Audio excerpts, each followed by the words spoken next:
warahmatullahi wabarakatuh. Bertemu lagi dengan saya, Kak Nova, di media pembelajaran interaktif Ilmu Pengetahuan Alam. Pada video kali ini, kita akan membahas tentang sistem peredaran darah pada manusia. Sebelum kita membahas tentang materi tersebut, simaklah kompetensi berikut ini. Selanjutnya, kita masuk pada bagian apersepsi. Ketika kita membantu ibu memasak di dapur, tak sengaja tangan kita teriris pisau, sehingga tangan kita terluka dan mengeluarkan darah. Pada saat itu, terjadilah proses pembekuan darah. Nah, bagaimanakah darah itu mengalir dan beredar ke seluruh tubuh kita? Mari kita bahas pada video kali ini. Materi pada video kali ini ada 3. Yang pertama yaitu komponen darah. Dan yang kedua, alat peredaran darah manusia. Dan yang ketiga, gangguan peredaran darah manusia. Sebelumnya, tahukah kalian apa itu darah? Pada manusia, darah merupakan cairan tubuh yang meliputi 8% dari berat tubuh seseorang. Kira-kira mempunyai volume 4-5 liter. Mengapa darah memiliki peran penting bagi tubuh manusia? Karena darah memiliki fungsi yang pertama yaitu sebagai alat pengangkut zat sisa makanan, air, dan oksigen ke seluruh jaringan tubuh. Dan yang kedua, sel darah merah membawa karbon dioksida dan zat sisa metabolisme menuju alat-alat ekskresi. Dan yang ketiga, mengangkut hormon dari kelenjar endokrin ke bagian tubuh tertentu. Dan yang keempat, mempertahankan keseimbangan suhu tubuh. Dan yang kelima, sel darah putih sebagai alat pertahanan tubuh dari infeksi kuman penyakit. Dan yang keenam, mengedarkan enzim-enzim ke seluruh tubuh. Dan yang terakhir, mengedarkan air ke seluruh tubuh. Selanjutnya yaitu komponen darah. Darah tersusun atas 2 komponen, yaitu sel darah dan plasma darah.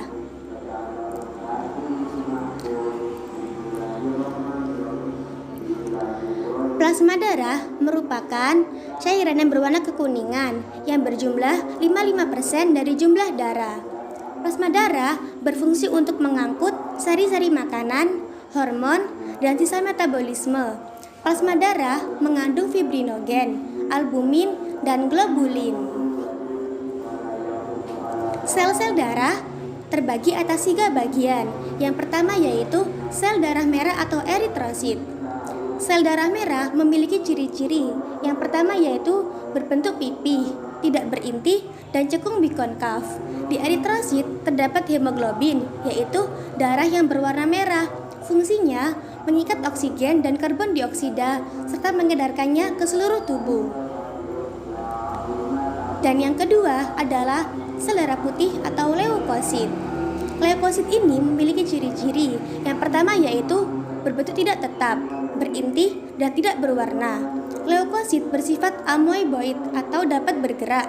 Leukosit berfungsi untuk membunuh kuman penyakit. Dan yang terakhir ada keping darah atau trombosit. Trombosit berguna untuk pembekuan darah. Pada keadaan normal, 1 ml darah dapat menghasilkan 200.000 sampai dengan 400.000 butir keping darah.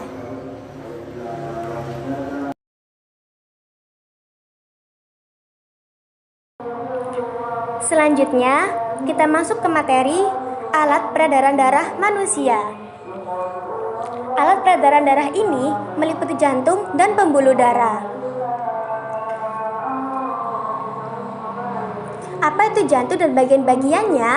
Jantung merupakan alat peredaran darah manusia yang berfungsi untuk memompa darah ke seluruh tubuh.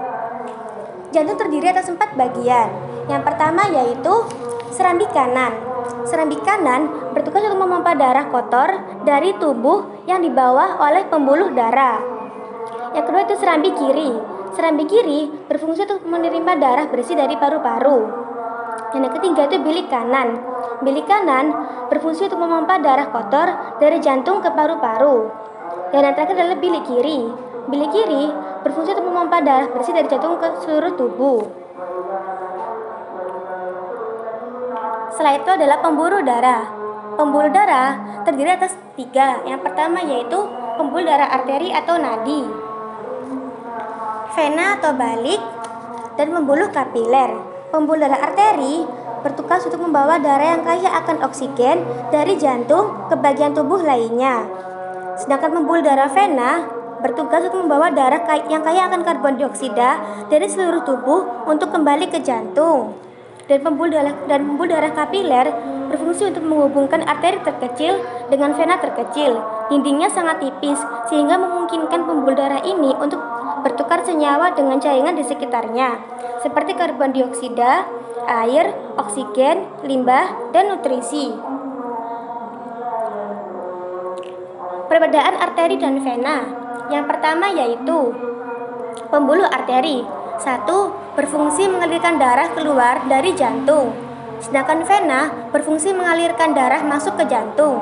2. Pembuluh arteri mengalirkan darah yang mengandung oksigen kecuali arteri paru-paru. Pembuluh vena mengalirkan darah yang mengandung karbon dioksida kecuali vena paru-paru. Pembuluh arteri. Ketiga, aliran darah lebih cepat, sedangkan pembuluh vena aliran darah tidak secepat di pembuluh darah arteri. Yang keempat, pembuluh arteri. Letak pembuluh arteri jauh dari permukaan tubuh, sedangkan pembuluh vena dekat dengan permukaan tubuh. Yang kelima, pembuluh arteri dindingnya lebih kuat, tebal, dan elastis, sedangkan vena lebih tipis dan kurang elastis.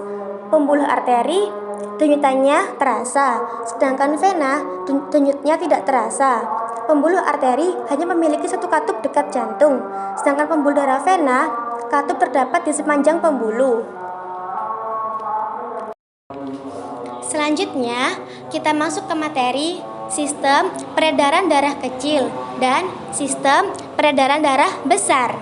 Peredaran darah kecil adalah peredaran darah yang dimulai dari bilik kanan jantung menuju ke paru-paru, kemudian kembali ke serambi kiri jantung. Ketika darah masuk ke dalam jantung, jantung akan mengeluarkan karbon dioksida dalam bentuk udara dan menghirup kembali udara yang mengandung oksigen. Oksigen yang dihirup tersebut akan dibawa oleh vena pulmonal untuk dialirkan dari serambi kiri menuju bilik kiri.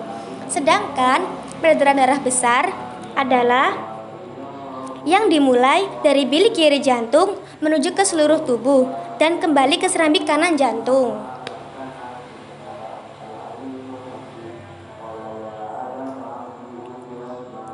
Selanjutnya yaitu gangguan pada peredaran darah manusia. Yang pertama yaitu anemia. Anemia adalah penyakit kekurangan sel darah merah. Penyebabnya adalah 1. Kekurangan zat besi atau vitamin B12. Yang kedua, ada gangguan di sumsum tulang. Dan yang ketiga, ada kelainan pada sel darah merah. Kedua, leukemia. Leukemia atau kanker darah adalah penyakit kelebihan produksi sel darah putih. Dan yang ketiga, hipertensi. Jika tekanan darah seseorang melewati tekanan darah normal, maka ia menderita tekanan darah tinggi atau hipertensi. Hipertensi disebabkan oleh faktor keturunan, kurangnya berolahraga, atau kelebihan berat badan atau obesitas. Dan yang keempat, jantung koroner. Jantung koroner ini terjadi akibat penyumbatan pada pembuluh darah koroner sehingga kerja otot jantung memompa darah terganggu.